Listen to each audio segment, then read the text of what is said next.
All right, continuing on here with Gaines Mill from 7 Days Civil War Brigade series. You can see we are at just starting the 1 o'clock turn, and the attack on the Union left, you can see, has pushed back. The original Union position was out along the creek here. They've been pushed back. We've got a wrecked brigade back here, the 6th Corps Brigade. That was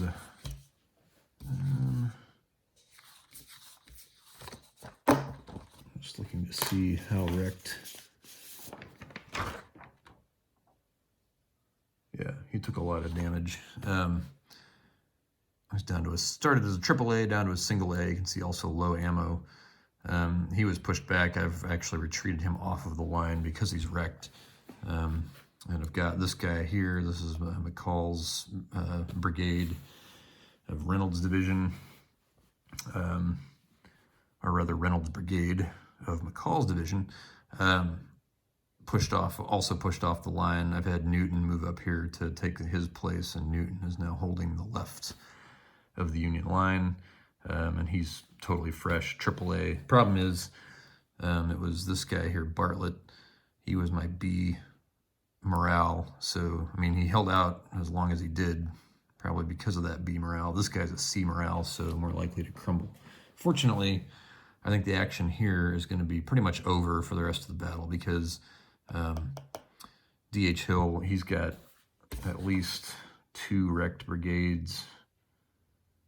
He has 3 wrecked brigades out of 5 in his division. So his only decent brigade somewhere here was Rhodes. Oh, I know where he is. That's Colquitt. There. Rhodes, still low ammo, but Rhodes is the only one who hadn't taken any hits. And even Colquitt here on the end had taken some hits, but he went into corps attack stoppage, so their attack is now off the line, and that was all of these units here. I think that's in, yeah. So here was all of D.H. Hill's guys. They're all off the line now. Unlikely that he's going to be able to get new orders and renew an attack, and even then, he only has 2 non-wrecked brigades left in his division, and only 1 that hasn't taken any damage at all. The other one that isn't wrecked only has 4 more pips left before 4 more hits left before he's wrecked as well. So I think D.H. Hill's attack is largely ground down to the end. As a result, I started shifting one of my other 6th Corps brigades and some artillery, shifting over here to this point of the line, because A.P. Hill's assault is now underway. And you can see they've already DG'd one of Meade's brigades here, or one of McCall's brigades here. It's actually Meade's. And I think, yeah, he is now wrecked. Meade is wrecked, and he was a big and good brigade, and has taken a lot of damage. So he's given out some damage as well. A.P. Hill has at least 1 wrecked archer. He's wrecked. So and you can see here, he was squared up against Meade. He is not going to be really pressing the attack at all. So what I need to do is probably move up, whoever this is, Branch. I need to move Branch up probably to replace Archer on that end of the line. And you can see here, who is that? Anderson. He's also wrecked. So, I'm sorry, not Anderson. Yeah, that is Anderson. There's 2 Andersons. There's D.H. Hill Anderson and this A.P. Hill Anderson. Yeah, J.R. Anderson. But he is just about wrecked. He's got 1 hit left. So, neither of these brigades are going to be pushing the assault. But it's going to take a while to try and get Branch over there to pick that up and sort of fill in the gap while Longstreet launches his attack. And that, of course, is the next thing. And this has almost come in sort of in echelon, the way it's come out, because D.H. Hill got here first and hit the Union line, and then A.P. Hill. And these guys weren't too far apart from each other hitting the line. Longstreet took a long time because he was in delay status. Finally accepted his orders and has now moved in to begin to assault the Union position. He has some fire here, has pushed back a brigade in Morrell's division here, which is Griffin, who's a B Morrell, I think. And so kind of unfortunate, just an unfortunate hit. Yeah, he's a AAA B, just a huge brigade, high morale, just a lucky 60, whatever it was, 64 or 65 on the morale table. That from a single hit pushed him back, but he will come out of DG at the end of, in fact, I need to do that. I need to rally, because I just finished the offensive fire for the Union and forgot to do my rallies for them. So this guy, he's actually now shaken, as is Griffin. So the real question here is, with Longstreet's assault on the line, this is where I had most of my cannon, although it didn't help that one of them got retreated. I didn't want to leave my cannon sitting out here with him moving up next turn. So had the cannon retreat, and I've got lots of artillery along this portion of the line because it was the most open, and you know, there's no real defensive terrain here. So I put all my artillery there. So, and the artillery has had an effect. Here, R.H. Anderson, another Anderson. Geez, how many Andersons are there in the Confederate Army? Yeah, there's 3. R.H. Anderson, J.R. Anderson, and some other Anderson. There's one in each of these divisions. He's already just 4 hits away from being wrecked. So just because he's been getting pounded by this Union artillery on the line here, in addition to the rifle fire when they were up closer. So, you know, they've already started laying some hits into Longstreet's units, but Longstreet had a lot of brigades. So he's got 6 brigades. So they're going to bring it, and this Union line is pretty thin here. So in retrospect, you know, again, I was so worried about Jackson and worried about him getting around the flank. It's looking unlikely that Jackson may even activate at all before time runs out on this battle. So in retrospect, I should have kept my line shorter, probably should have taken the 2nd Corps reinforcements and had them sit back here as a reserve to plug the inevitable holes that are going to pop up on the Union line here, because you know, these guys, their orders were to go to this end of the line. Once they fulfilled that, now they're in a no orders status, so I can't just pick them up and run them back here to move. You can slide your guys around within their defensive position, but repositioning entirely, you know, over here would require orders or initiative. And I tried initiative last turn and didn't get any success with it, although they do have a good chance because he's a pretty good leader. But for now, the Union's just going to have to make do with the 5th Corps brigades that they have here. And now the 6th Corps, I kind of shifted him over to here.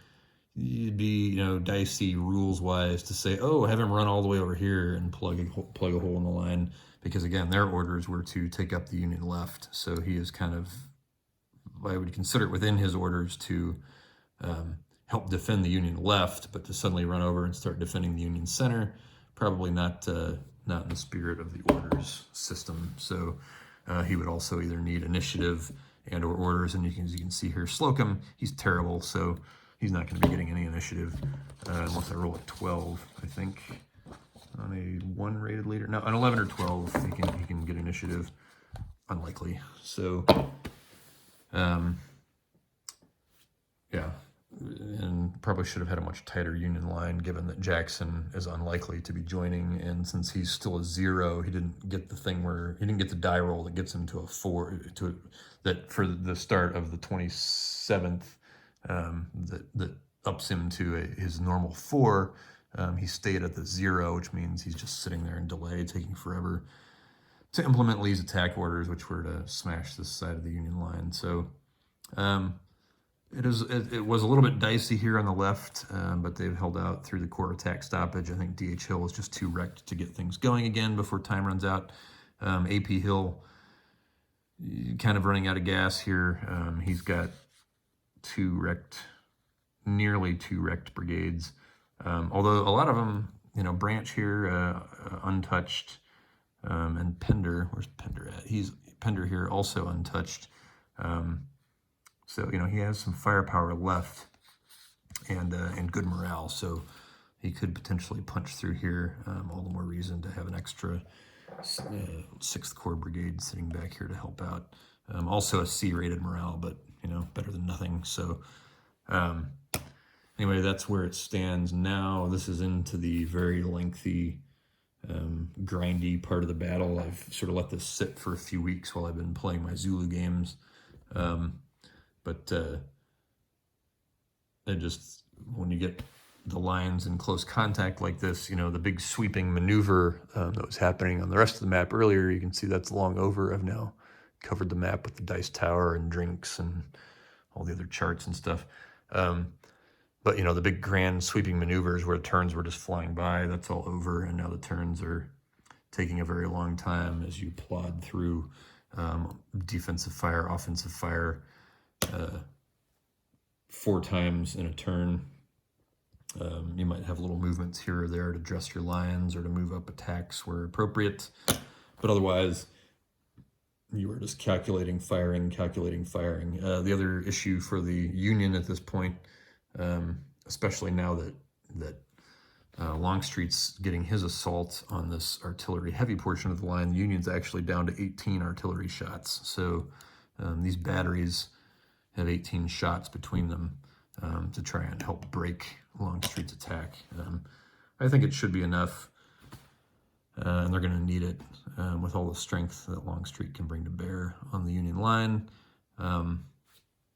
Especially here, they could be pushing back into Porter's command here at the McGee farm pretty quickly if the Union's not careful. So they'll be in desperate need of that artillery fire at close range to boost the losses on the Confederates as they attack. So I haven't done any close combat yet, mainly relying on fire combat.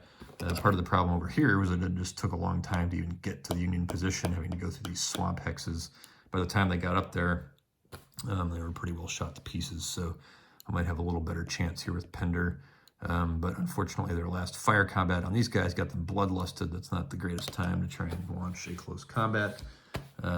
So I may do some more fire combat for that, get that bloodlust to go away, and